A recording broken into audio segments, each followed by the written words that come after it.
15th round in the Divine Will. The Baptism of Jesus by Luisa Piccarreta, the little daughter of the Divine Will.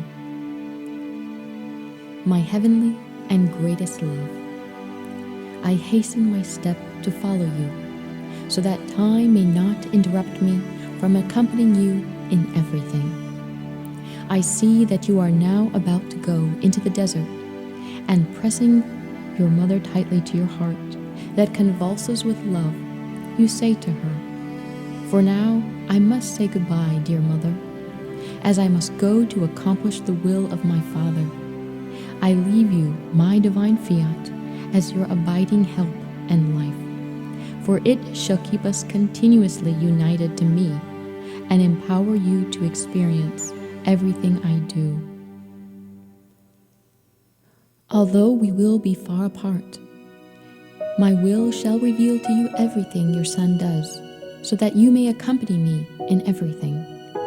It will keep you so united to me that we will experience everything as one.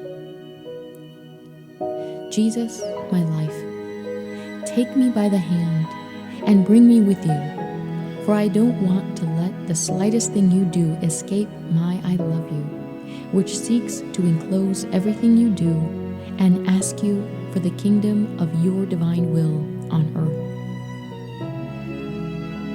And I follow you, step by step, as you walk alone, and offer you my I love you, I adore you, I bless you, and I thank you. In every breath you take, may you inhale my I love you. Within my I love you, I enclose every word you utter. With my own gaze, I comfort every gaze you take. As you reach the Jordan, I make my I love you flow within its waters in such a way that as St. John the Baptist pours these waters out over you in baptism, you may feel the company of your little daughters I love you, who will never leave you. In these waters, I implore on behalf of all souls the baptismal waters of your divine will and the beginning of its kingdom on earth. My love, in the solemn act of your baptism by water, I ask you for a grace I am certain you won't deny me. I ask you, through the life-giving and creative waters of your divine will, to purify with your holy hands my little soul in such a way that I may hear nothing, see nothing, and know nothing apart from the life of your divine fiat. And yes, I beseech you to transform my entire being into one single act of your divine will. O Jesus, my sweet love, allow me to follow you into the desert, where in solitude my I love you will never abandon you. I will remain at your side day and night in this desert, where souls have deserted you, to console you when you are afflicted and tired, praying and groaning with love for souls, and weeping over the rejection of your divine will. You experience profound sorrow, not only because your divine will does not reign in souls, but because they have banished it into exile, whence your most sacred humanity mourns and implores on behalf of the entire human family the reconciliation of the divine with the human will. Your human will calls out to your divine will to reign in all human nature, while your divine will forgives souls for the long exile in which they have kept it. O my Jesus, I fuse myself to your tears, prayers, and the yearnings of your ardent heart, and I make them my own. I interlace everything you experience in this desert with my I love you to form my sweet chains of love, that adorning your entire divine person with many ringlets, compel you to grant me the kingdom of your divine will on earth. Jesus, my life, listen to my prayers, as they are bound as one to your very heartbeats, sighs, tears, prayers, and sufferings that long for and invoke the kingdom of your fiat.